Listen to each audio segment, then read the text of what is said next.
Boa noite, pessoal do Grupo da Arte do Encontro. Essa noite nós vamos assistir à palestra do Ivan Carlos Regina sobre surrealismo feminino. 13 artistas. Ivan, se apresenta rapidamente e depois toca a palestra. Bom, meu nome é Ivan Carlos Regina, como todo mundo sabe, depois que eu aposentei, eu passei a fazer palestras aqui nesse grupo. Minha profissão principal hoje é essa. Brincadeiras à parte, a ideia dessa apresentação foi a seguinte: eu li uma pequena notinha na Veja sobre algumas artistas surrealistas e fiquei pensando, falei, para qualquer pessoa, entendida ou não de arte, que você perguntar sobre surrealismo, vai te falar do Salvador Dalí, eu acho que a maior parte das pessoas. Ou de Quirico, Backhand, Miró, Man Ray, alguma coisa por aí. E falei, bom, então não tem mulher nesse movimento. E a notinha dizia que existiam algumas mulheres surrealistas, sim, e ao pesquisar, eu me deparei com artistas de grande qualidade. Eu quero depois, quando terminar essa palestra, que vocês me digam se essa impressão foi minha. O Wagner olhou os slides e falou, nossa, mas que apresentação linda. Porque realmente são artistas de grande gabarito e praticamente desconhecidas, exceto de uma, que na hora que chegar todo mundo vai reconhecer. Bom, então eu falei, por que não fazer uma apresentação só mostrando como as mulheres foram importantes nesse movimento e como, infelizmente, a maneira como a mulher era encarada até um século atrás, de certa maneira, não as fez famosa a que pese a grande qualidade de sua arte. Eu começo com essa fotografia da primeira artista nossa, que é essa Dora Maar.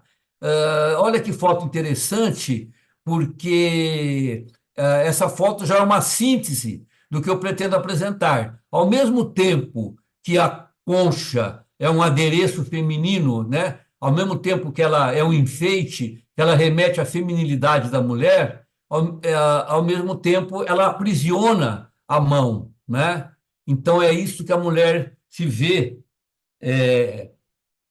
como acorrentada à sua própria feminilidade.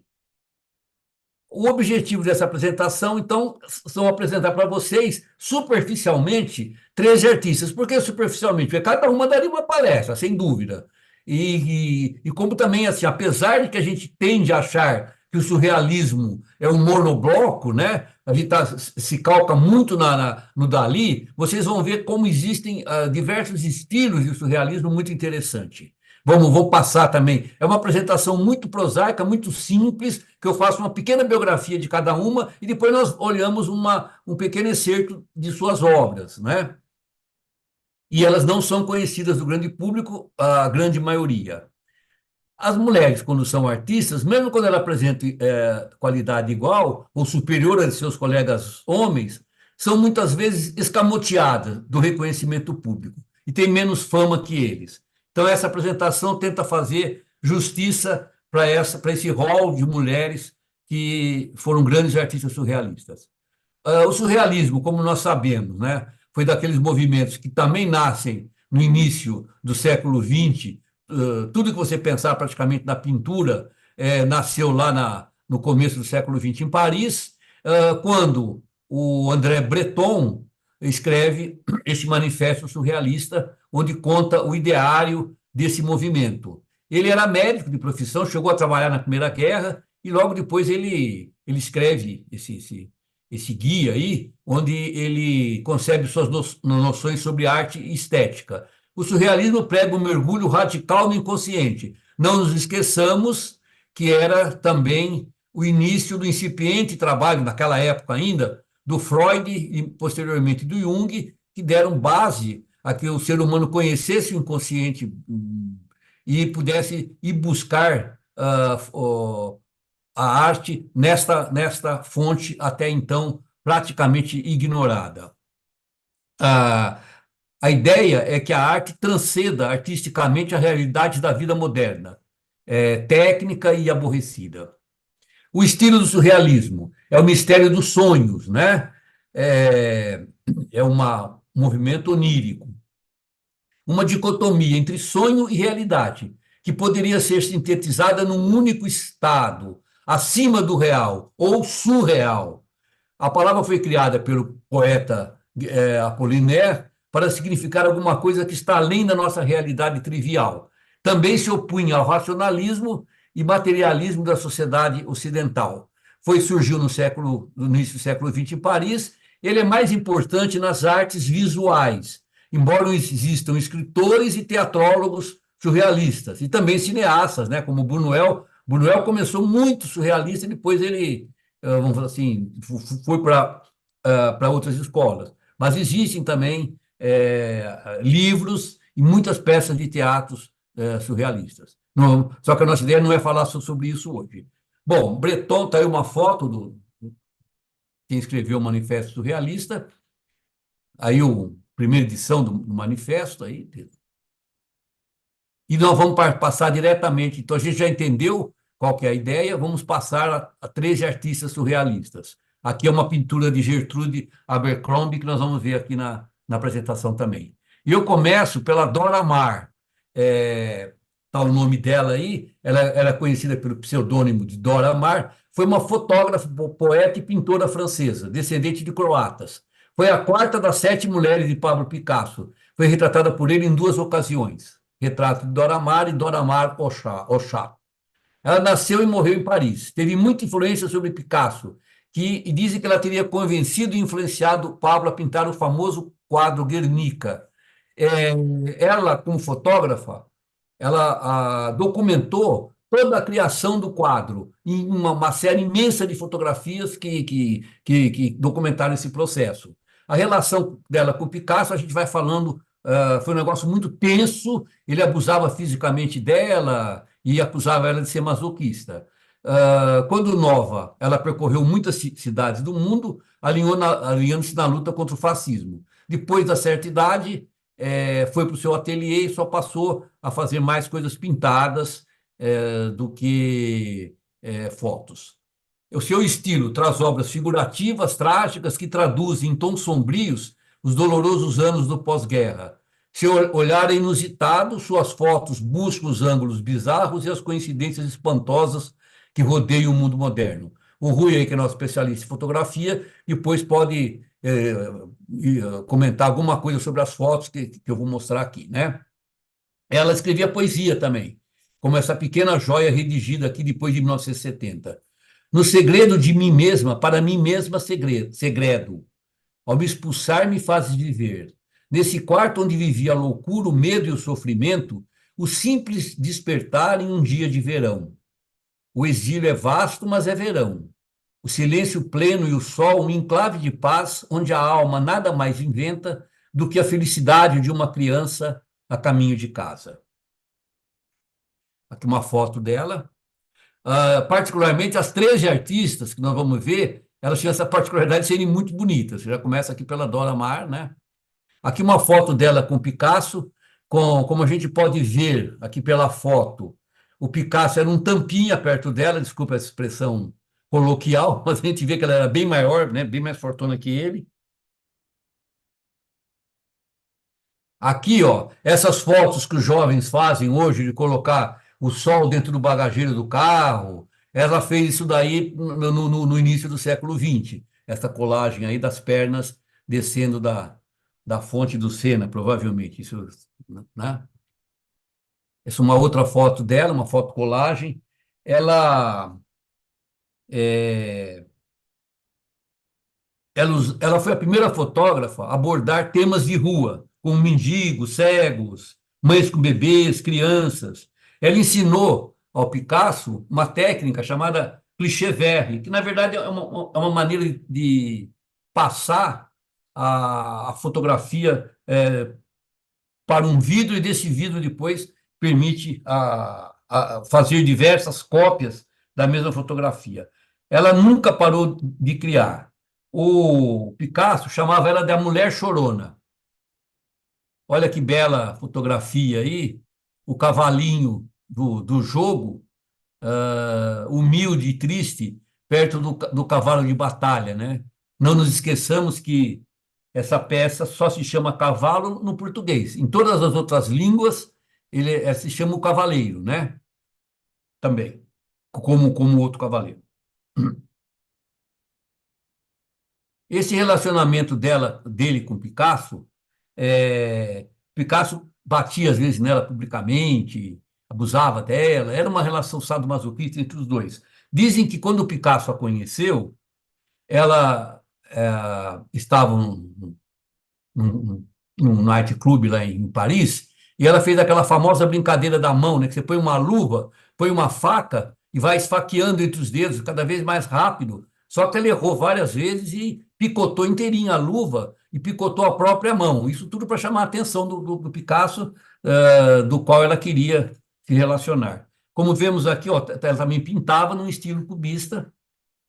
Olha que bela fotografia também, e ângulo interessante. Então, essas fotomontagens que hoje são tão comuns aí para os jovens, ela praticamente foi uma das, eu acho que foi uma das inventoras desse processo. Vamos para outra pintora agora, chamada Dorothea Tanning. Ela era norte-americana. O Otávio podia estar assistindo essa apresentação também, porque tem para falar muito, e o Zé Luiz também, né, para falar de muitas mexicanas e muitas norte-americanas. Ela era filha de imigrantes suecos, nasceu e morreu nos Estados Unidos. Ela assistiu no MoMA a uma mostra chamada Fantastic Art, Dada e Surrealismo. E aí ela se apaixona por essa arte, vai para a Europa e lá ela conhece os pintores surrealistas e ela se casa com Mark Henschel, que é um dos surrealistas mais famosos. E na mesma cerimônia casou Man Ray, que é outro surrealista famoso, e Juliette Browner. E depois eles voltam para o Arizona e posteriormente voltam a Paris e na Touraine. Em 76, ela morre de um infarto. Ela costumava escrever também poemas. Você vê que são polímatas, né? São mulheres que pintavam e escreviam. As duas que nós vimos até agora eram pintoras e escritoras. E ela tem um estilo próprio, é considerada uma pintora autodidata. As suas primeiras pinturas simulavam experiências oníricas dentro de paisagens irretocáveis e pinceladas imperceptíveis. Ela também tem muita coisa com cenas reais, com incorporações eróticas, simbologias enigmáticas e cenários desoladores. Ela começa, ao longo do tempo, a sair do movimento surrealista e sua pintura se torna mais fragmentada e prismática, terminando por caminhar para um completo abstracionismo. A foto que o Wagner escolheu para ilustrar a chamada é dela, né? E vocês veem que beleza de foto, onde já está na transição entre o figurativismo e o abstracionismo. Ela é muito valorizada hoje em dia e terminou fazendo experiências com tecidos. Ela tem uma definição dela mesma, olha, em suas próprias palavras, 89.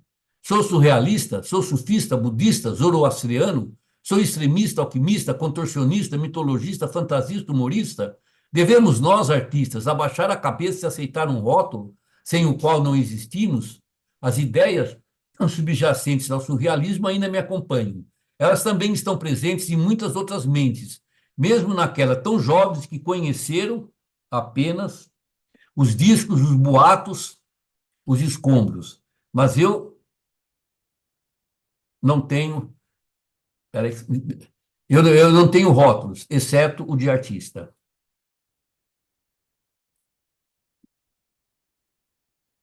Desculpe, apareceu alguma coisa aqui indesejável no meu computador, mas já está. Como vocês veem também aqui, é uma mulher muito bonita. É uma outra foto dela aqui.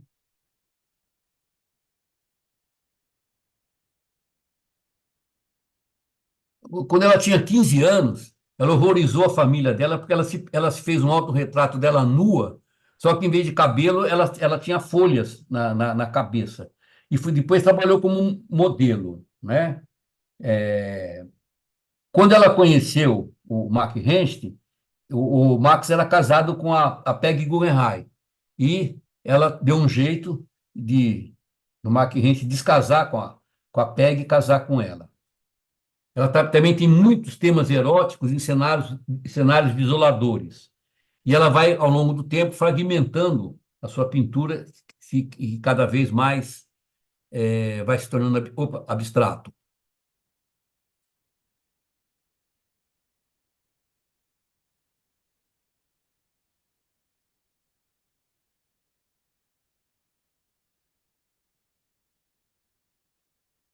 Pincushion é um alfineteiro, tá? Isso eu também não sabia. Evidentemente, meu inglês não dá para tanto. Mas esse é o lugar aquele onde um cilindro de couro, onde as costureiras costumam colocar os alfinetes enquanto costuram. E ela, evidentemente, utilizou isso daí dentro de uma forma fálica, uma forma erótica.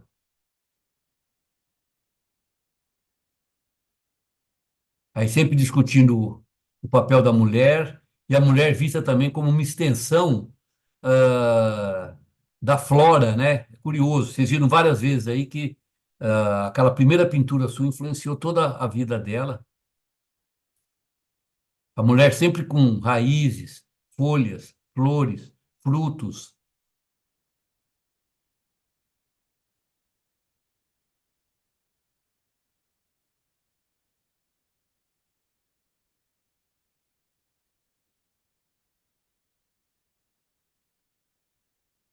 uma, um desenho lascivo, né? E ao mesmo tempo intrigante.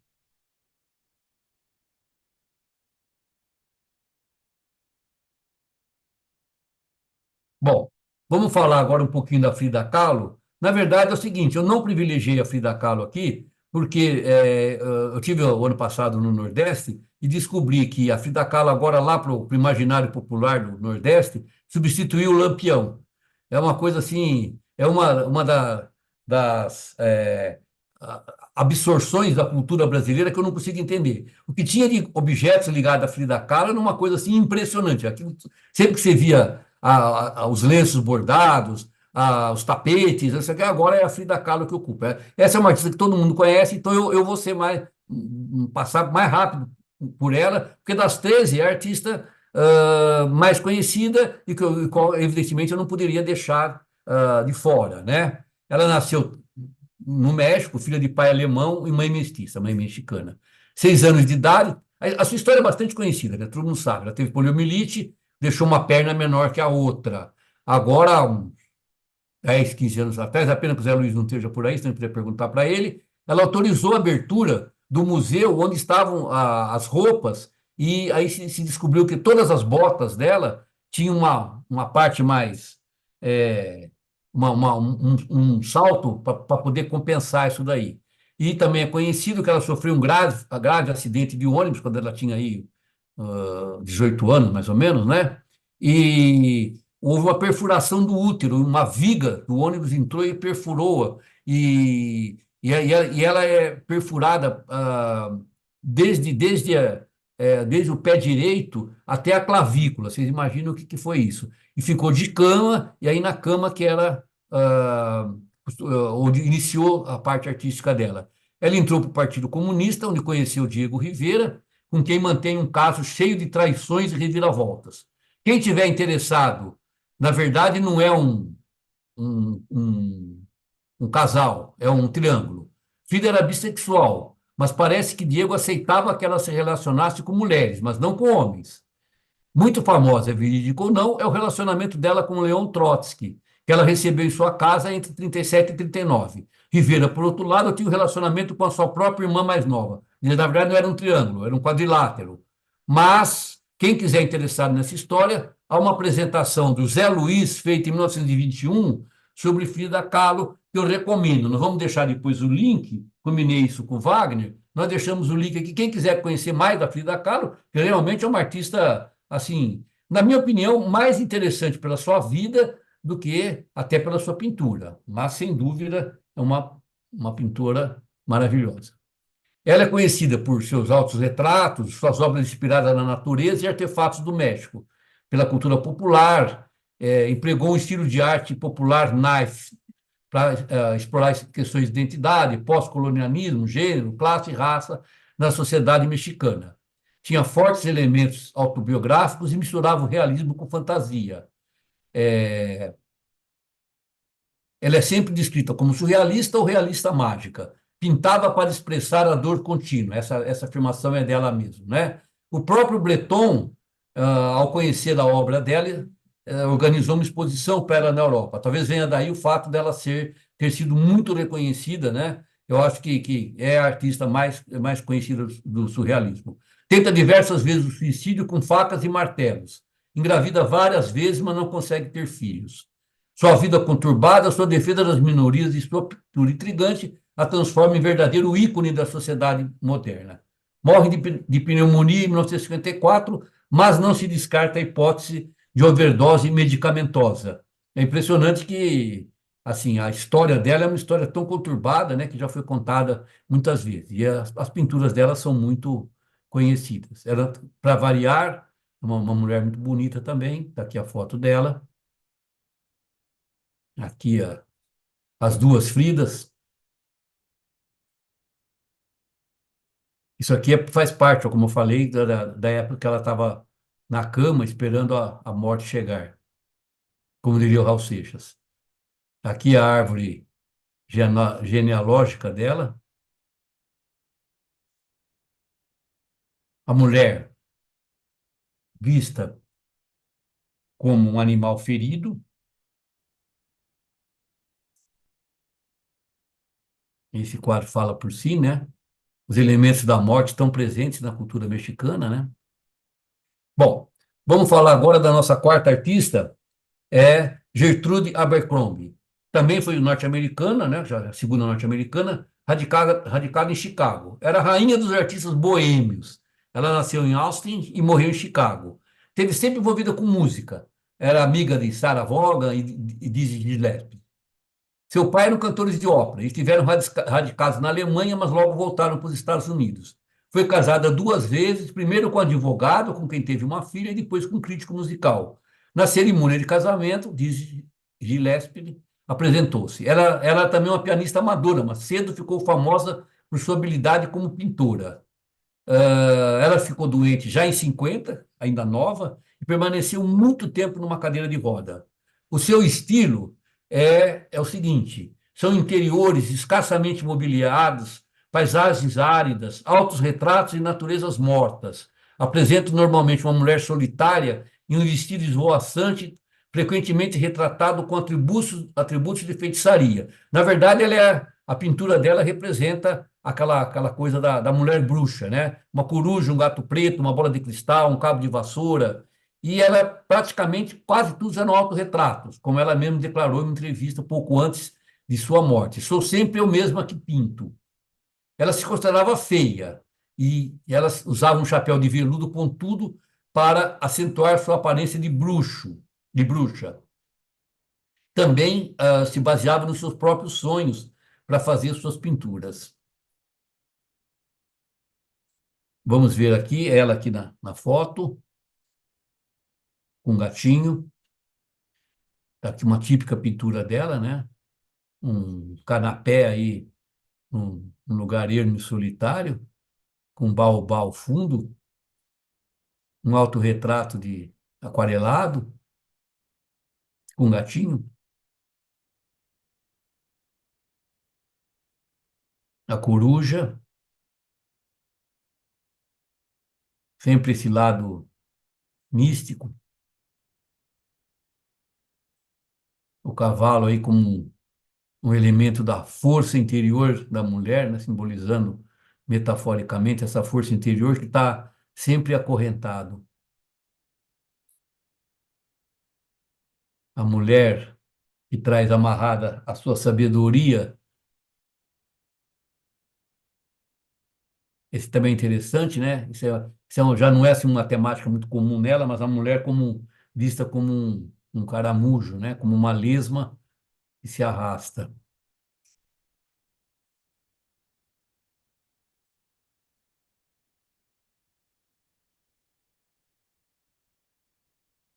Bom, vamos falar agora da Leonor Fini. Impressionante por essa mulher não ser famosa, ao menos eu nunca tinha visto falar.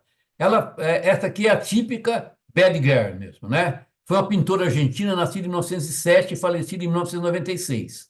Ela era filha de italianos, seus pais se separaram e a mãe fugiu para Trieste. E tiveram uma luta pela posse da, da filha, né? O genitor era extremamente católico e recusava a separação.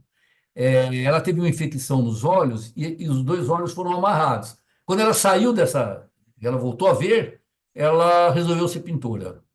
Ela foi para Milão, depois para Paris. Lá ficou amigo de Carlo Carrà. Carlo Carrà também é um pintor surrealista, mais modernista até, de surrealista, italiano. E De Chirico, que nós já tivemos uma apresentação também aqui do De Chirico, da Badia. Depois ela fez amizade com Picasso, Mark Rens, Salvador Dalí, Paul Éluard. Paul Éluard é um poeta francês do movimento simbolista. Percorreu a Europa em companhia de Cartier-Bresson, famoso fotógrafo francês. Aí, ela era abertamente bissexual, tinha um relacionamento poliamoroso. Ela costumava dizer que a melhor coisa que uma mulher podia fazer era morar com um gato, um amante e um amigo. Isso daria uma sintonia perfeita. Morreu em decorrência de uma pneumonia. Ela teve assim, dezenas de casos com homens, com mulheres, como a gente viu a Frida Kahlo também, né? Mas essa Leonor Fini era realmente da pá virada. Ela não tinha qualquer formação em arte, ainda que tivesse familiaridade com a Renascença. 17 anos, ela teve uma tela exposta numa galeria de Trieste, recebeu encomenda de retratos de autoridades de Milão, onde teve sua primeira exposição em 1929. Ela não se encaixava na concepção popular típica do surrealismo, às vezes explorando o tema da femme fatale, sem qualquer imagem particularmente ambígua ou monstruosa.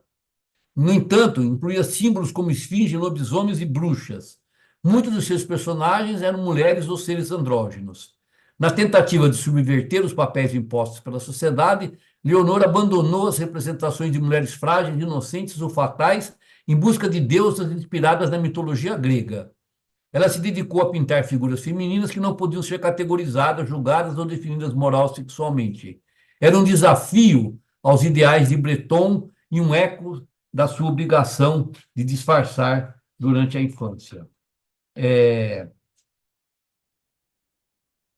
Ela escreveu também 3 livros. Ela, modernamente, ela foi admirada por Kim Kardashian e por Madonna. Estão tentando fazer um revival da mulher, né? Mas ela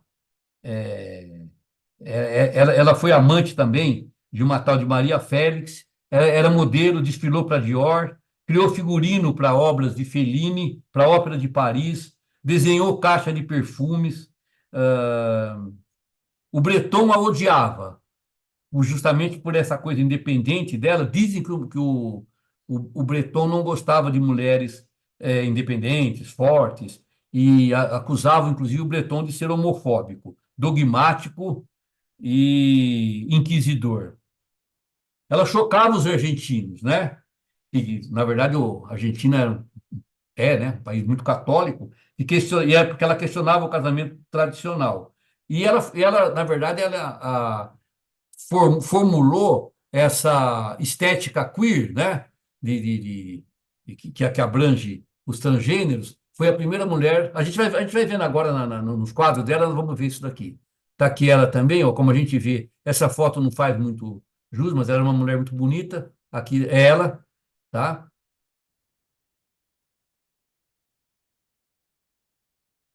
Aí uma recriação, a moda, acho que do Caravaggio, né? Uma brincadeira, porque o Caravaggio tem uma foto, tem um quadro pintado mais ou menos nessa linha também, com uma taça, onde ele representa o deus Baco. Outro autorretrato dela. Aí que interessante aí, olha, um, a mulher vista aí como um ovário e um caduceu, né, de uma flor.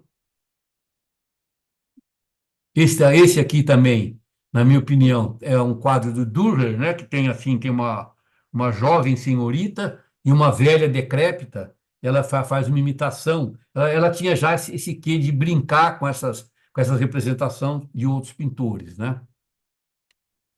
Uma pintura aqui realmente erótica, aí transformando a mulher num elfo, uma coisa parecida. Essa também é a mesma brincadeira lá do Dürer, com quatro momentos. Não nos esqueçamos também que o raio-x é dessa época, né? Então era comum fazer essas brincadeiras com as chapas de raio-x, onde ela deve ter provavelmente se inspirado para fazer essa pintura. E aqui, ó, à esquerda, vocês estão vendo a obra dela, e à direita é a Madonna posando com uma recriação dessa obra dela. É engraçado, né? Porque essa mulher foi muito famosa e agora praticamente eu não a conhecia, né? Bom, vamos passar agora para Leonora Carrington. Ela nasceu na Inglaterra, mas ela é considerada praticamente uma pintora mexicana. Ela viveu em Paris, teve a terceira vez que aparece, namorou Mack Henschel. Mack Henschel deve ter namorado com uma série delas, né?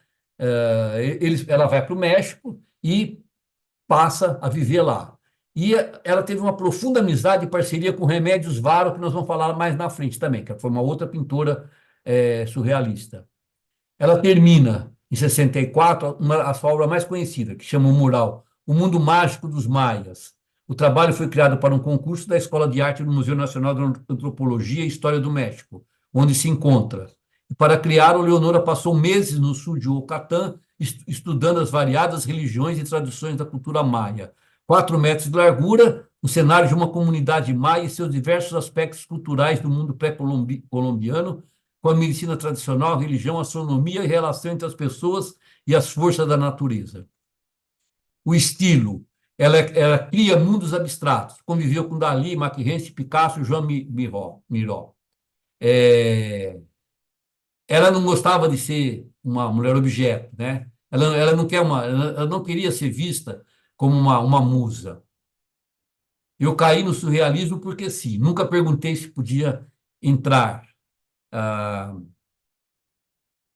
Essa amiga dela escreveu assim: Leonor é uma pintora do tamanho de Frida Kahlo e a última figura que existe do surrealismo. Ela tem uma ligação muito forte com o Lewis Carroll, como a gente vai ver aqui no próprio estilo. Também morreu de pneumonia. Aqui a foto dela.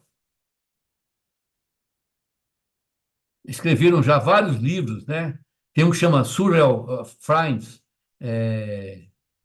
onde se insinua essa ligação dela com a Remédio Varos, foi além da amizade. Como a gente vê também aqui uma figura com influência mexicana bem clara, asteca, bem forte. Está aqui uma foto, uma pintura.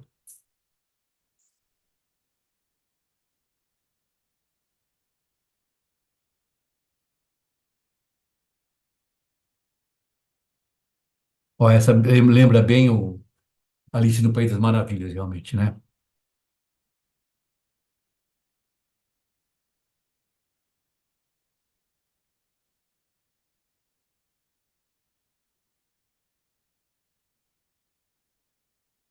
Esse é aquele mural do Mundo Mágico dos Maias. Eu fui a esse museu, não me lembro de ter visto essa obra, não. Mas realmente deve ser muito lindo.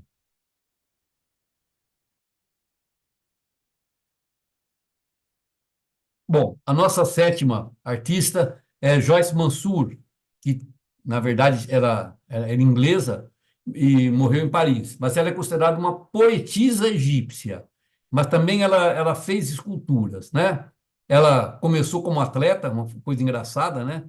E aí seu marido morreu após 6 anos de casados, mas ela se casa com Samir Mansour e ambos vão morar em Paris. Eles têm contato com Breton. Esse casal era muito amigo do Breton e publica o seu primeiro livro de poesias. É no apartamento do casal de Jean Benoît, que é um artista canadense, conhecido como encantador de serpentes e famoso por suas esculturas surrealistas. Após a apresentação do teatro de execução, apresenta uma peça que chamava Execução do Testamento do Marquês de Sade. Ele marca a palavra Sade com fogo em seu próprio peito. Esse é um episódio famoso, né, que ele pega as letras e se queima, se automutila. Ela também atuou em peças de teatro apresentadas em caráter beneficente e, quando ela faleceu, o marido pegou toda a sua obra de poesia num único livro. Ah, o estilo dela, nós vamos ver nas esculturas. Agora, a sua poesia é surreal, ácida e amarga. Vamos ver um exemplo. Não coma os filhos dos outros, pois a carne deles apodreceria em tuas bocas cheias. Não comas as flores vermelhas do verão, pois sua seiva é o sangue das crianças crucificadas. Não comas o pão negro dos pobres, pois está fecundado por suas lágrimas ácidas e criaria raízes em teus longos corpos. Não comas para que teus corpos murchem e morram, germinando na terra em luto o outono. Ela tem uma ausência de pudor também, né? E lutava contra o despotismo sexual dos homens. E Breton, como eu falei, era bastante amigo dela, e ela dedicou duas coletâneas de poesia para ele. O Breton era um defensor da sua obra, mas fora do círculo de amizade dele, era meio ignorada. Ah, uma vez alguém escreveu assim: ela é uma Baudelaire sem a vergonha, mas eu não sei que vergonha é essa que Baudelaire tinha, né? Segundo a afirmativa. De qualquer maneira, e ela seguiu com o movimento surrealista internacional, mesmo depois da separação dos surrealistas franceses. Vamos ver alguma coisa dela, a foto dela.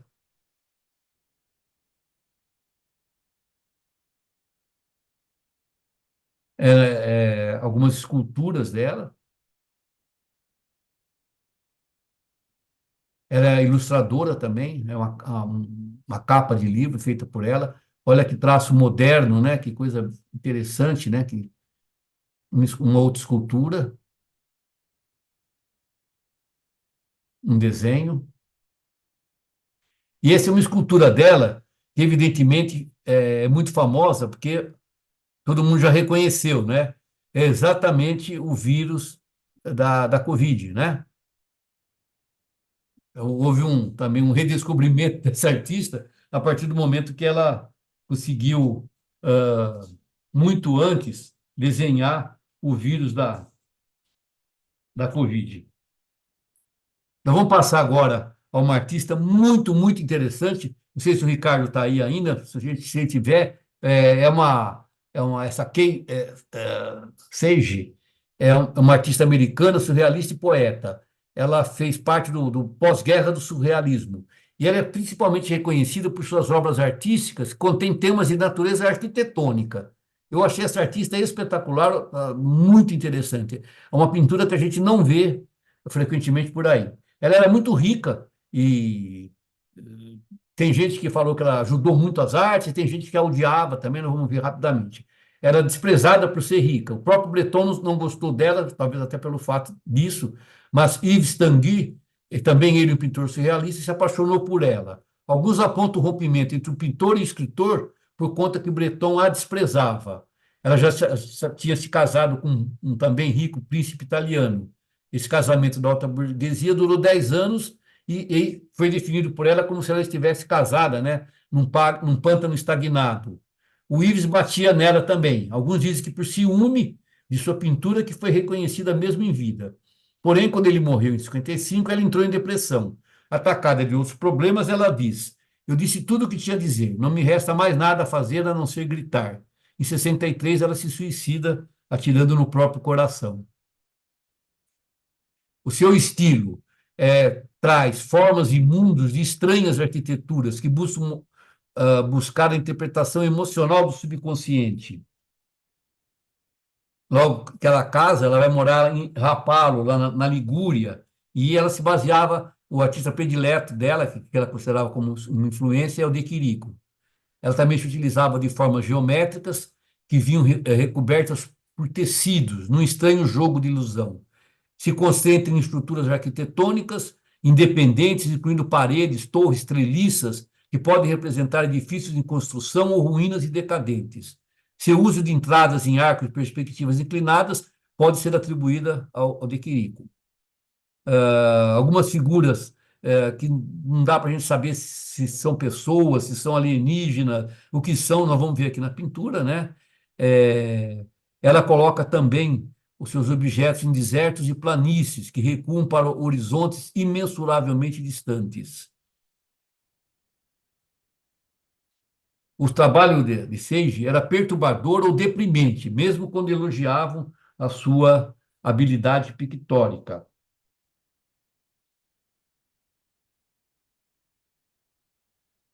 A foto dela. Alguns falavam que ela era imperiosa, repressiva, temperamental, irritadiça, distante, reservada, solitária, contraditória e inacessível. E outros agradeciam a ela o fato dela ter ajudado financeiramente diversos artistas. Ela e o Yves Tanguy aqui nessa foto. Aqui a primeira das paisagens.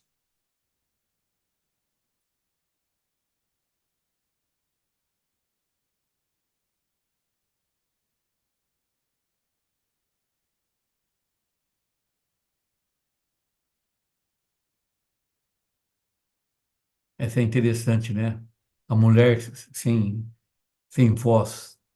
Também, esse daí também é uma reminiscência do De Chirico, né? Que costumava pintar manequins sem olhos e sem bocas, né? Só que os dele eram um homem e aqui ela mostra que a mulher também era feita de palha, ela não tinha condição de possuir feições. Aí parece um pier inclinado para o mar, né? Feito de madeira dobrada.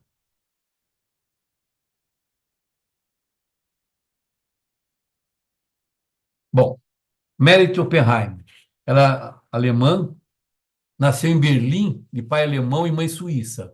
Ela era ligada no Giacometti. Giacometti, eu falei um pouco dele quando eu falei sobre a arte do inconsciente. Era um artista suíço, né, belga-suíço, e eles participam, eles a convidam para uma exposição surrealista também, onde ela conhece os mesmos, né, Breton, Mackenzie e Man Ray. Ela fez o desenho de figurino de uma peça chamada, uma peça escrita por Picasso, que chama O Desejo Pego pela Cauda. A partir dos anos 80, ela também escreve e editou Zanzibar, é uma coleção de poemas. É influenciada por seu pai, que era estudioso da obra de Carl Jung, ela se interessa pela psicologia analítica, em especial pelo conceito de ânimos e ânima. Oppenheim, que morreu em 1985, aos 72 anos, manteve notas cuidadosas sobre quais patronos e colegas ela gostava e onde suas obras foram parar. Ela ditou que alguns de seus escritos deveriam ser publicados e quando. E há lacunas intrigantes, já que ela destruiu algum material. A maior parte dessas pinturas está lá em Berna, no Museu de Belas Artes e na Biblioteca Nacional.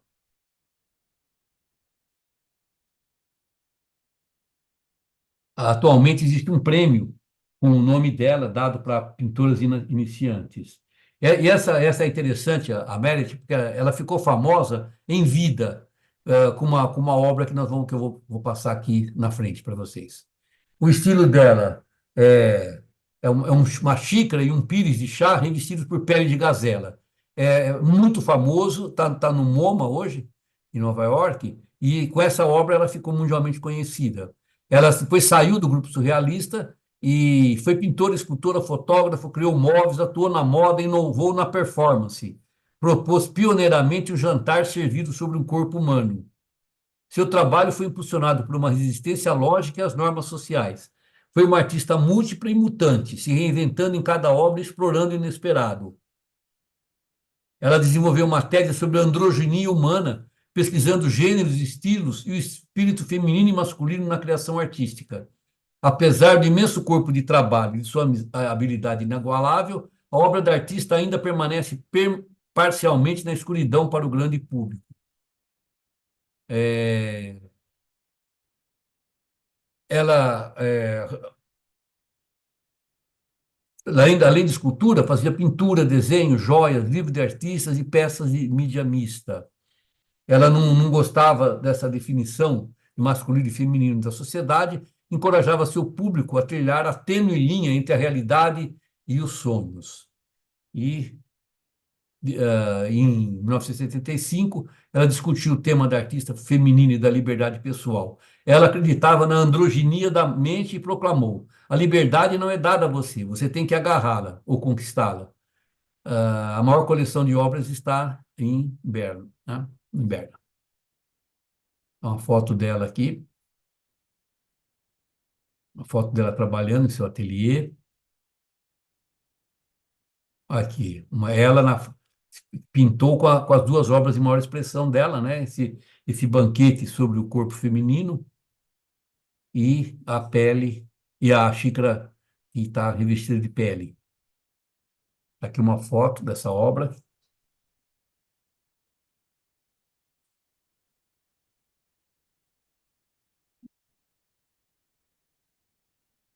uma luva que já traz seus próprios dedos.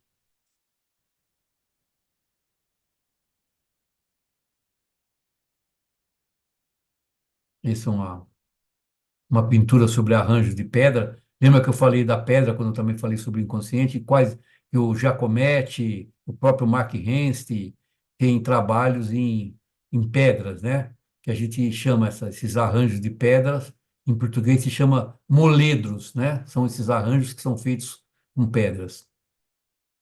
Bom, vamos lá, que oração já foi, estamos já na 10ª. Rosa Rolanda foi uma dançarina, coreógrafa, figurinista, fotógrafa, pintora e colecionadora norte-americana que passou grande parte de seu tempo de vida no México. Nasceu na Califórnia, morreu na cidade do México. Seu pai era norte-americano e sua mãe mexicana. Iniciou a carreira como dançarina e, a partir da sua união com o ator mexicano Miguel Covarrubias, passou a experimentar novas formas de arte. Em 52, ela se separa do Covarrubias e, e ele se casou com essa Rocío Salgón. Rolando estava produzindo obras como autorretrato, transmitindo suas turbulências mais íntimas para a tela. Morreu em consequência de um infarto. A sua herança artística está exposta no Museu Casa Luiz Barragán. Seus pensamentos sobre o feminismo, movimento incipiente à época, refletiu em seu estilo de pintar. Ela experimentou fotogramas, criando séries significativas de autorretratos surrealistas que podem ter sido influenciadas por Man Ray. Man Ray fotografou a Rolanda em 1923. Era amiga também dos muralistas lá, né? Do Rivera, dos Siqueiros. Provavelmente começou a pintar em 1926. Retratam cenas coloridas e folclóricas de crianças de festivais mexicanos, né? Retratos de amigos e autorretratos. Aqui uma foto dela, um autorretrato, uma criança. É interessante, né? Bem mexicana mesmo a temática. Ah. Essa pintura esteve aqui na nossa Bienal de 2024, tá? Foi apresentada aqui no Brasil. Aqui também o tema das calaveiras, né? Que é tão querido no México. A noiva, esse estilo muralista também, né? Que a gente já viu em algumas outras aqui já apresentadas. E vamos falar da Remédios Varo, que tinha esse nome comprido, né? Maria dos Remédios, Alicia Rodrigo Varo e Urangue. Era espanhola, mas também ela foi uma espécie também assim de gêniozinho de criança, né? Ela lia filosofia, aventura, ela lia Dumas, Jules Verne, Poe, Edgar Allan Poe. E na adolescência, os pais já davam livros de misticismo, filosofia para ela. Viajou muito pelo mundo inteiro e entra com 15 anos para a Real Academia de Madrid, onde também estudava o Salvador Dalí. Foi em Madrid que ela teve contato com o surrealismo através de palestras e peças de teatro. Era uma visitante regular do Museu do Prado, tendo interesse particular nas pinturas do Bosch. Nós vamos ver aqui como essa influência passa para a obra dela. Quando ela se inicia a Guerra Civil Espanhola, ela conhece o poeta francês Perret, estava em Barcelona para militar na causa contra o franquismo. Se apaixona e embarca para Paris, onde ela conhece o Breton. Há relato de vários casos de artistas com outro membro dos grupos dos surrealistas. Com a ocupação nazista de Paris, o casal é preso e depois libertado, de onde nunca mais saíram. Eles vão os dois para o México e ela nunca mais sai de lá. Então, ou seja, já é a terceira ou quarta artista aqui que a gente viu, surrealista, que reside na cidade do México. Seu estilo, ela não, a vida dela não foi um mar de rosas, ela teve que lutar muito para ser reconhecida. Ela tinha problemas cardiovasculares, nunca deixou que isso fosse um impedimento e viveu sua vida de forma positiva e ativa. Ela apresenta um lado de fantasia, né, que é característica da sua obra. Ela também era amiga da Leonora Kerr, que a gente já viu. Teve uma estreita amizade com esses últimos até o fim da sua vida. O Breton, o Mark Rent, o João Miró e a Leonora Kerr. Ela foi, teve uma forte influência do pai. O trabalho de Varo está cheio de referências ao pai dela. Evoca um mundo imaginário em que o místico e o mágico estão misturados com o científico.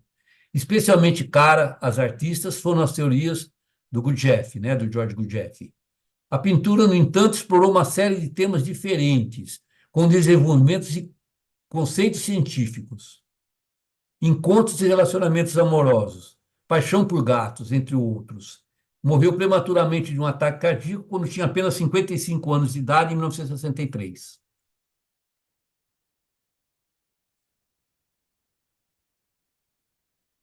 Está ficando redundante, não falar que era uma mulher bonita, mas acho que era.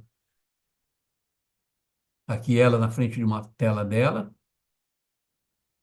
Como a gente vê aqui, olha, a pintura dela tem um quê medieval, né? Um quê assim de, de Idade Média, assim, né? De uma coisa medieval, assim, de personagens mágicas e de botânica, de ciência, uma mistura engraçada, né? De ciência com fantasia. E os gatos, que a gente falou lá atrás também, né? Esse lembra muito o Bosch, né? As formas que o Bosch costumava colocar nos seus quadros.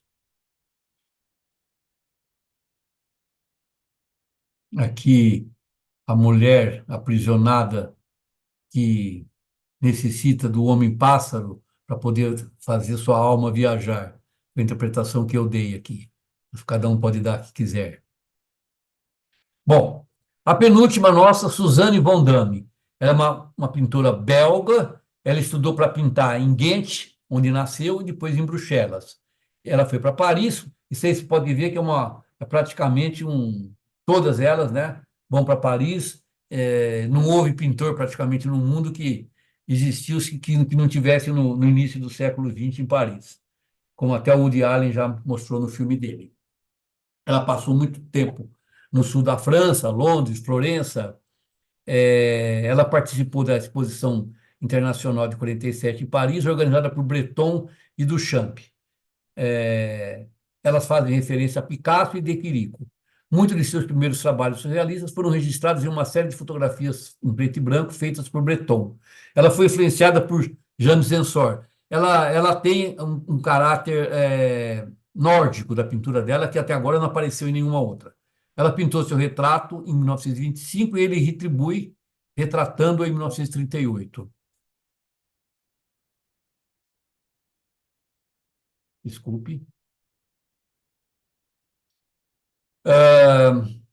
Ela esteve na Bienal de Veneza em 35, 54, 62 e na Bienal de São Paulo de 1953. Quando ela vai para Florença, ela passa a criar trabalhos mais abstratos antes de desenvolver uma linguagem altamente pessoal, carregada de sinais e símbolos. Seus trabalhos se tornam, então, matrizes de ideogramas feitos de mini pinturas com elementos abstratos e figurativos. Suas primeiras obras surrealistas parecem estar disponíveis apenas em reproduções medíocres. Sua fase surrealista de pinturas foi comprada por colecionadores e raramente aparece em coleções públicas. Se casou com o poeta italiano Bruno Capatti e foram morar na Bélgica, onde ficam até o final da guerra, onde eles têm contato com escritores surrealistas belgas e franceses. Também se torna amigo do Breton, Éluard, Jean Cocteau, que foi um diretor de teatro, né? E também um, um ilustrador famoso, pintor famoso, né? Pintor não sei, mas ilustrador com certeza. Ela começa a trabalhar no estilo surrealista, com silhuetas de mulheres e monstros, num estilo refinado. Mais tarde, Paul Collinet inventaria os títulos de suas obras surrealistas, assim como fez para Magritte. No final da vida, ela volta a morar em Bruxelas, onde falece. A foto dela aí na frente de uma pintura de azulejos, pelo jeito. É uma pintura totalmente diferente, né? Uma pintura do que a gente viu até agora, com elementos também místicos, mas numa organização espacial diferente.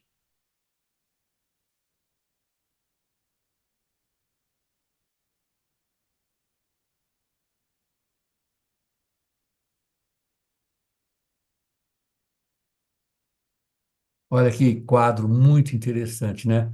Onde está representada aquela uma influência também da, dos ideogramas orientais e uma composição muito moderna, né?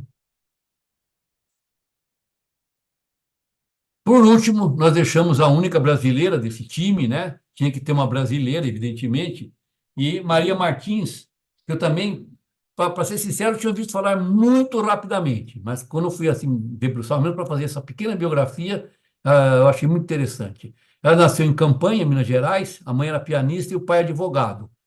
O pai dela foi senador e ministro da Justiça. Ela estudava em um colégio católico, depois no colégio Sion, com aulas de francês. Casou-se com o historiador Otávio Tarquino de Souza, autor de volumes sobre a fundação do Brasil Império e biógrafo de Dom Pedro I. Teve duas filhas, uma delas morreu com meningite criança. Separou do marido em 25, perde o pai e casa-se com Carlos Martins Pereira e Souza, diplomata brasileiro de carreira, a quem acompanha em seus deslocamentos profissionais. A essa que é uma terceira filha, que também morre ao nascer. Pois ela tem mais duas filhas, Nora Yolanda e Ana Maria Pia. No governo Vargas, Carlos Martins se torna embaixador em Copenhague e depois em Tóquio, onde Maria se apaixona pela cerâmica japonesa e estuda Zen budismo. Em 36, ela estuda escultura com Oscar Jaspers e começa a trabalhar com terracota e fazer retratos. Aí Carlos, seu marido, né, é nomeado embaixador nos Estados Unidos, onde ela fica até 48.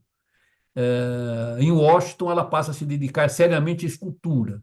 Faz trabalho de grandes dimensões de jacarandá e outras madeiras nativas do Brasil, além de prosseguir com a cerâmica. Em 40, ela começa a expor em instituições públicas na Filadélfia e Nova York.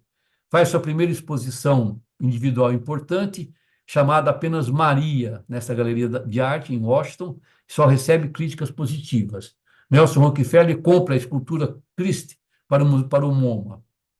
Foi a primeira obra dela a entrar numa coleção de um museu norte-americano.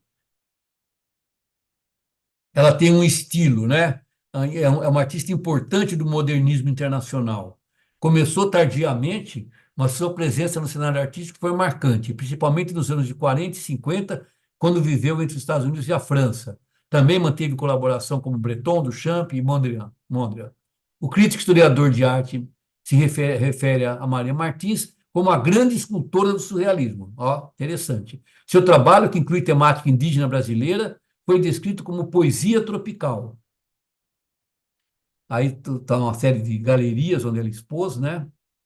E a maioria das esculturas foram vendidas, ela mesma adquire essa escultura de Mondra por $800. No mesmo ano doou para a coleção do MoMA. Conheceu também Breton e Rufino Tamayo, que era um artista mexicano também, e parte do círculo de artistas refugiados em Nova York, e que se encontravam no apartamento de Peggy Guggenheim, aquela que eu falei lá que era casada com Mark Henry. O Yves Tanguy, que já apareceu também. Resumindo, dá para a gente ver que era tudo uma panelinha só, vamos dizer assim. Então, não só os homens como as mulheres, era um círculo internacional de surrealismo. O Fernand Léger tornou-se amigo próximo e desenhou a escultura dela numa visita a Maria, em Washington. O Léger está mais ligado ao movimento modernista do que ao surrealista. Duas obras de Maria são incluídas na Exposição Internacional de Surrealismo, em Paris, em 1947. O casal vai para Paris e ela merece a publicação de uns livros, As Estátuas Mágicas de Maria, com ensaios de Breton e Tapier. Aí o marido se aposenta, ela voltou para o Brasil e ajuda a organizar a primeira Bienal Internacional de São Paulo, onde ganharia o primeiro prêmio na terceira Bienal.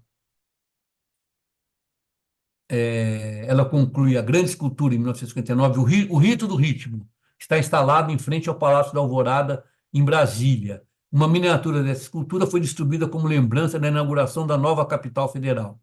Suas obras estão nos jardins do Palácio Itamaraty.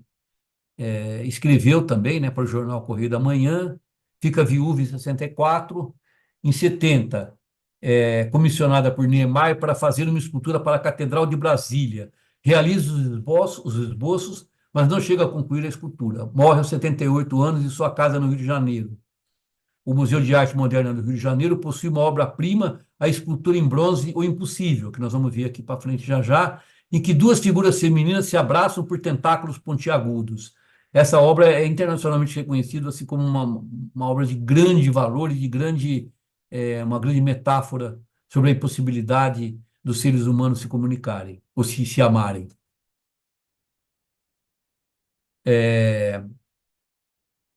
Uma escultura sem título, de bronze e mármore, de 1940, que faz parte da coleção Gilberto Chateaubriand, no Mando Rio. Vamos ver aqui ela, uma escultura dela mesmo, ainda não no estilo surrealista, né? Ela está bem mocinha aqui, bem novinha. Uma outra escultura dela, também ainda dentro de um estilo mais regionalista, mais folclórico, vamos dizer assim. Aqui já não, olha, aqui é uma foto, uma escultura já madura, uma arte já madura. Essa é aquela que nós vimos lá, que está na Brasília. Acho que todo mundo já viu essa fotografia, né? Essa é muito interessante também, né? Essa obra é aquela O Impossível, né? Você vê que se tratam de duas pessoas, são seres que não sabemos se são um homem, uma mulher, duas mulheres, dois homens, não sei, não dá para a gente saber, mas que tentam se comunicar, mas a, a comunicação do ser humano não se encaixa. O ser humano não consegue dialogar de forma amorosa, carinhosa com o seu próximo. Mais uma escultura dela, também maravilhosa, né? É engraçado, né? Porque apesar de ser totalmente abstrata, a gente é, percebe as curvas, né, da mulher presentes. Essa capacidade do artista de fazer essas coisas assim, eu como não tenho nenhuma habilidade manual e jamais seria pintor ou escultor, eu fico boquiaberto, né? Pô, como essas representações conseguem trazer essa realidade, apesar de real, é real. Eu não sei explicar, mas é muito interessante. Com isso eu termino. Muito obrigado, pessoal. Acho que cumpri Muito mais ou bom. menos aí uma hora só de apresentação, para não ficar cansativo, Parabéns, Ivan, né? parabéns. Muito bom mesmo. Muito bom, Nossa, maravilhoso. muito bom. Olha, Olha, gostei muito da número 11, viu? Achei muito bonita os quadros dela, muito bacana. número 11. É, Às vezes, assim, sempre vai gostar de uma, essa daqui, tá? A Remédios Varo. Cada um vai gostar, assim, na verdade, quer dizer, é, eu particularmente fiquei apaixonado pelo trabalho da Kay Sage lá, né, que é aquela que é aquela coisa da arquitetura. Eu achei que ela muito ficção científica, muito bacana, assim, no ponto de vista de criação de um mundo novo, né? Mas cada um vai se apaixona pela que quiser, não vou falar assim. A ideia foi essa, uma ideia muito simples, de mostrar para vocês que existe vida fora desses nomes renomados aí, né? Ivan, tira o compartilhamento da Tá, tela. pronto. Tirou? Tá, agora sim. Eu gostei muito da Carrington. E Carrington, ela, né? e ela escreveu muito também, né? Sim, sim, sim. Tem um livro dela que é bem famoso, chamado A Corneta. Ô, Lúcia, o Wagner, eu mandei para ele o backup da apresentação, Ah, né? E aí ele me ligou dizendo que eu não vou poder estar presente e tal. O Ari que vai comandar. Eu falei, não, estando na mão do Ari, nós estaremos em boas mãos. Mas ele falou exatamente o mesmo comentário que você, sabe? Você, eu gostei de todas, mas essa Leonora Carrington é espetacular, adorei, não sei o que, engraçado, né? Eu tenho o mesmo gosto que ele, resumindo, né? Eu também concordo que é uma grande artista, sem dúvida. Bom, Eu gostei da Leonor e Perguntas? da Leonora. o Ricardo, você não gostou da Kate Sage, não? Olha, eu olhei, eu preciso olhar um pouco melhor outra vez, porque ela faz uso realmente de alguns É, elementos arquitetônicos, né, nas apresentações dela, e preciso entender um pouco melhor o que ela quis dizer com aquilo, né? tá bom. Para mim, eu achei as duas mais fantásticas, a Leonor e a Leonora, logo em seguida. As duas são incríveis, né? Essa Leonor, eu não sei porque essa mulher não ficou famosa, né? Que tem tudo para ficar famosa, inclusive uma vida tumultuada, assim, e tal, que você sabe que o grande público adora essas coisas do artista, né? Ser um... Ô, Rui, eu queria que você comentasse um pouquinho sobre a Dora Maar e as fotografias dela, por favor. Olha, a Dora Maar, quer dizer, o grande fotógrafo surrealista é o Man, né? E o Man Ray. Murray. E o Man Ray é praticamente um classicista perto da Dora Maar, tá certo? Não tem como. É um trabalho de arte que usa o meio fotografia, como podia usar guache, como podia usar pincel. Quer dizer, fotografia é o meio. Ela é realmente, para mim, a mais impressionante é a Dora Maar, sabe? Achei ela de um talento incrível. E é realmente. Acho que ela trabalhou com as mídias, tá certo? Então, ela é fantástica. Obrigado, eu também achei. O Otávio não Conhece? quer falar nada. Quem? Otávio. Oi, Ivan. Oi, Ivan, meus parabéns. obrigado, Manaus. Eu tenho dois esclarecimentos que eu vou pedir para você. Um é o papel desse tal do Breton, que ele está em todas. Quer dizer, seria assim o guru das meninas, né? Sim, E esse tipo que você falou muito bem, que é uma espécie de bolha que essas mulheres foram, digamos, criadas dentro dessa bolha, mas eu não acredito muito que isso seja de geração espontânea, né? Então, e o fato de você estar sempre citando o tal do Breton e outros caras que influenciaram na formação, eu queria um pouco que você discorresse sobre isso. sim.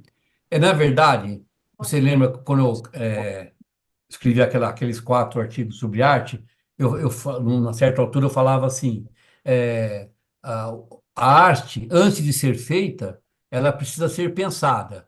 Todos esses movimentos, eles necessitam de uma base conceitual. Então, a pintura, ela chega no início do século XX, praticamente com o neoclassicismo lá do Davi, por exemplo, ela chega estagnada porque não havia, aquilo lá era uma coisa teoricamente, tecnicamente perfeita. A perspectiva tinha sido dominada pelo ser humano, pelos pintores. Qualquer pintor que, com habilidade, pintava dentro de uma perspectiva e dentro de uma realidade da qual não havia mais forma de escapar desse perfeccionismo técnico. Aí o Cézanne abre uma nova possibilidade na pintura ao fazer uma perspectiva diferenciada para cada objeto de cena. Essa foi a grande sacada que permitiu a abertura de uma série de movimentos, né? De 1900 até 1930, existem mais ou menos 10 movimentos artísticos que começam ali. O cubismo, o modernismo, o fauvismo, o taxismo, e vai adiante. Mas o Breton foi o cara que conseguiu colocar conceitualmente as ideias do surrealismo. Aquele, na verdade, ele pressupunha que a pintura tem que ser, a pintura ou a obra de arte, a obra de arte tem que sair diretamente do inconsciente para o seu suporte. Então, esse embasamento teórico é que fez dele o cara mais famoso, porque ele publicou primeiro esse conceito. Ele mesmo nunca produziu nada assim digno de grande valor, mas ele fez a conceituação teórica que permitiu isso daí. Assim como o Tristan Tzara fez para o dadaísmo, né, que a obra de arte não comunica nada, que a obra de arte é apenas ela representa o absurdo do ser humano face à sua própria existência. Também um manifesto dadaísta. Então, essas pessoas elas se tornam importantes porque elas trazem um embasamento teórico no qual todo mundo vai beber naquela mesma fonte. E, particularmente, quem bebeu primeiro foi realmente o de Quirico, o Mac Hense, e que está em todas também. Né? Todo mundo que eu mostrei aí passa aí por. Namorou o Mac Hense. Eu acho que se você namorasse o Mac Hense, você não conseguia acesso ao grupo lá. Né? Isso sem nenhum demérito para as mulheres que fizeram isso, porque evidentemente, o valor delas está mais do que comprovado aqui. É que era realmente esses movimentos assim, havia muita luta também, muita briga entre eles, né? Então, assim, o pessoal você tinha que pertencer a um movimento ou ao outro. E normalmente esses movimentos eles se dão num conceito de sístole e de átrio. Você está de um lado, você está do outro, mais ou menos como acontece na política. Então, o Breton foi famoso porque fez esse manifesto surrealista, onde ele dizia essas coisas. É interessante que o movimento surrealista ele é um movimento típico da pintura, né? Porque você lê um livro onde nada faz cabeça com nada, existe um muito famoso, como é que chama? Memórias Flutuantes, uma coisa assim, é um tal de Boris Vian. Eu já tentei ler, mas assim, você lê, os personagens mudam a cada página, as situações são inverossímeis, então, ou seja, não corre nada com nada. Então não deu jogo. Eu não seria capaz de dizer uma obra importante da literatura surrealista. Já na pintura, deu muito certo, como a gente viu aqui. Tá impressionante. Então é isso, eu diria para você isso, que o Breton foi importante por fazer o conceito teórico do movimento, né? Tá? Beleza, parabéns aí, viu, Ivan? Obrigado, mano. Cadê o seu Ari? Está vendo perguntas? Mais alguma pergunta? Ivan, por trazer essas mulheres maravilhosas aí para a gente. Foi muito interessante. Fala. No exterior, porque eu liguei para ele hoje. Eu vi que ele estava numa reunião. O Wagner ele está trabalhando agora. E tinha uma reunião que ele não podia se ausentar. Maria Eugênia quer falar alguma coisa? Só queria agradecer o Ivan por apresentar essas mulheres maravilhosas aí para a gente, muito interessante, dá vontade de ir atrás de algumas mais a fundo. Muito obrigada, viu, Ivan? Obrigado você por assistir, mas a ideia era exatamente essa, porque não dá também numa apresentação só para a gente falar de 13 artistas. A ideia foi mostrar mais ou menos, evidentemente a gente vai gostar mais de uma do que de outra, porque sempre existe um lado pessoal, né, de gosto, né? E eu acho que você ter realmente o intuito disso daí era isso, era passar rapidamente para que vocês depois pudessem, gostei dessa daqui, vou atrás disso. A ideia foi essa mesmo. Obrigado por assistir. Obrigada. Ivan, eu queria que você falasse, porque eu acho que Fala, você Rui. explicou, mas eu não entendi direito. Por que o nome surrealista? Porque assim, você tinha o real e você tinha alguma coisa que estava acima do real. Então na verdade, seria supra-real. E eles apertaram o nome, vamos dizer assim, né? Caiu foneticamente para surreal, quer dizer, alguma coisa que está acima do real. Naquele tempo se discutia muito se a realidade humana era esse mundo real que nós vivemos, ou se a realidade humana era a realidade onírica que está por trás do que sonhamos. Freud e o Jung falavam, né? você descobre muito mais da personalidade de uma pessoa sabendo dos seus sonhos do que, do que contando a sua realidade. Quando a gente vai num psicanalista, ele não quer saber do que aconteceu com a gente, né? Se você pegou um ônibus, se pegou. Ele quer saber assim, o que você sonhou? A primeira pergunta. Porque o sonho diz mais do homem do que a realidade. E a palavra teria sido bolada pelo Apollinaire nesse sentido, de alguma coisa que está. O real é a camada onde nós vivemos, mas isso estaria acima do real. E esse acima não é só no sentido da inconsciência, mas no sentido de valor também, né? Uma coisa que seria a coisa mais valiosa do que a realidade humana. Essa foi a origem. Perfeito, perfeita explicação. Parabéns, Ivan, sua aula foi brilhante. Obrigado, Arthur. Foi uma coisa muito simples, gente. Só é realmente um trabalho de demonstração, assim, mostrar as artistas para vocês. Não tem Mas nenhuma foi pretensão maior, não. altamente. Ótimo, foi ótimo. Depois de degustação, Muito bom, estava muito extremamente bom. palatável. Maravilhoso, Ivan. Obrigado, pessoal. Obrigado por Eu achei muito, Obrigada, Ivan. eu achei uma pesquisa Obrigado, viu? Estava Oi, Ivan. ótimo. Sim. Eu achei uma Olá, pesquisa Márcia. fantástica, nada simples, muito rica, com muitos Obrigado. detalhes e com vontade realmente da gente se aprofundar e conhecer melhor o trabalho de todas elas. Fiquei muito agradecida pela pesquisa e pela apresentação.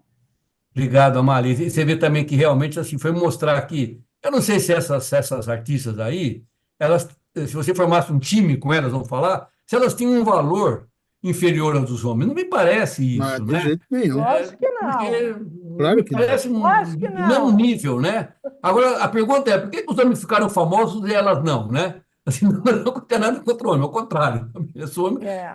Mas a gente vê realmente como é que fala isso? Um preconceito, né? Desculpa falar isso assim, mas a gente vê claramente isso aí. Por que eles ficaram famosos e elas não, né? Exceto a Frida Kahlo, que aliás ficou famosa por outros motivos também, que não só pintura, vai, né? Não, até porque ela era mulher do Diego Rivera, né? Mas Também. Aí casaizinhos importantes formam pares sui generis. e amante do Trotsky, né? Que depois Nossa, tem os tudo a russos ver. mandam matar o Trotsky lá, bom, aí eu estou entrando em especulações, né? Mas falam, né? Falam que Mas a própria Frida Kahlo, ela se recusava a ser chamada de surrealista. Ela falava que ela ficava pintando o realismo das doenças dela, né? Uhum, É. exatamente. Ô, Ivan, eu não Sim. sei se tem jeito da gente recuperar, se alguém conhece, como que se faria para recuperar o que foi exposto numa Bienal em 1968, que naquele ano, eu lembro bem isso aí, tinha uma sessão grande de surrealismo, e eu tenho a impressão que algumas dessas obras que você exibiu estavam naquele momento expostas, né? E isso dizendo sobre a questão de que as mulheres tiveram uma atuação fantástica, e eu tenho a impressão que em 68 foram expostas algumas dessas obras aí na Bienal.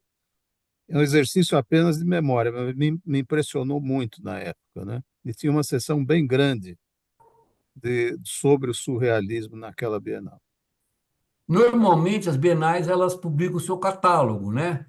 Logicamente que vai ser difícil achar o catálogo de 1968, mas É. provavelmente a gente consiga o facsímile desses catálogos e talvez a gente possa ao menos saber as obras que estavam expostas, Ricardo. Eu acho que é uma boa Eu ideia, tenho essa né? curiosidade, porque pela memória, assim, pelo que você mostrou, Minha memória, seu parabéns pela memória.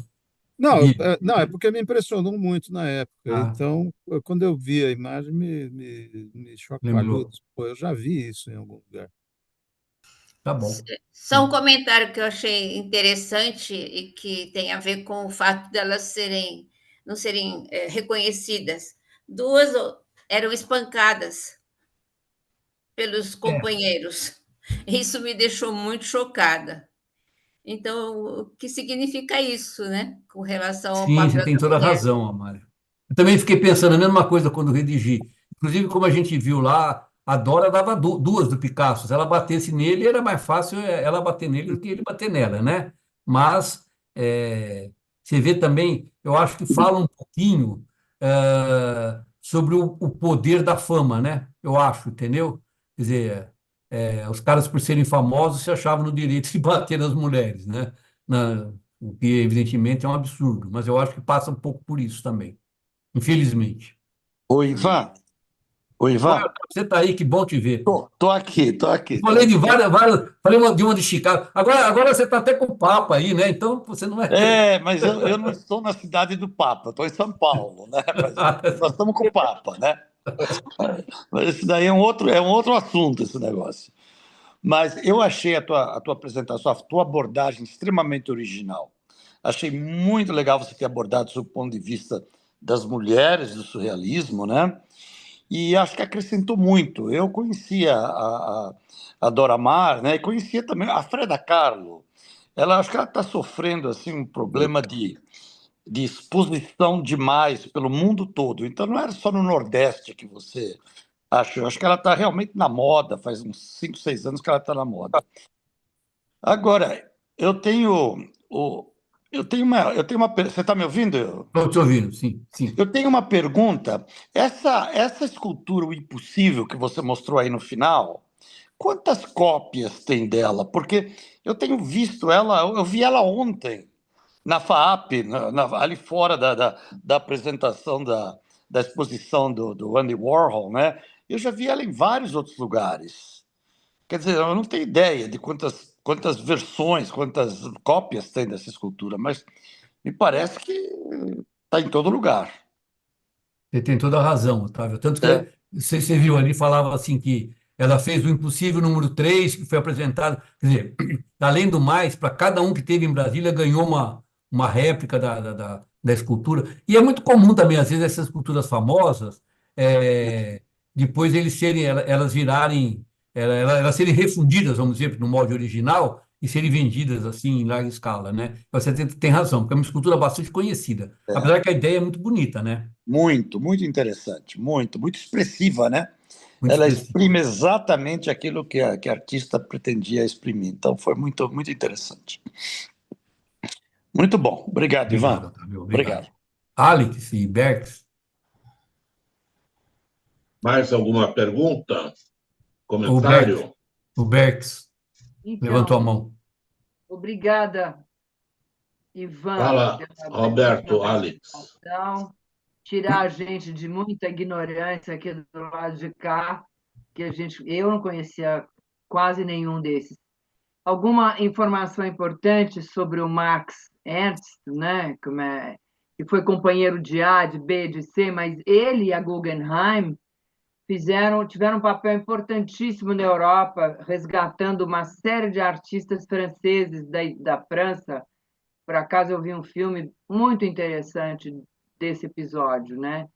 E eram animadíssimos, festejadíssimos, e era um tal de um casa com o outro, tem caso com um, tem caso com o outro, mas, enfim, salvaram um monte de artistas na França. E eles fugiram e se refugiaram numa fazenda, mas, no fim, descobriram uma opção de gente, mas conseguiu escapar muita gente. E ela foi a grande financiadora, né? A Guggenheim. Sim. Legal. Então, esse é um outro mérito que está por trás dessa história toda também. E, em especial a brasileira, que é fantástica, eu achei também, o mérito dela ter seguido a carreira atrás da carreira do marido, mas ela teve um brilho e não caiu digamos assim, como vou dizer, numa certa imoralidade das outras, né, que tiveram que rasgar a fantasia, pintar e bordar, e ela parece que deve ter levado uma vida um pouco mais regrada, digamos assim, né? E brilhou imensamente também, né? Então, achei muito legal. Eu conhecia as obras dela, mas não sabia que era dela, entendeu? Não sabia quem era a autora dessas obras, porque elas são tão famosas, estão por aí mesmo. E muito obrigada.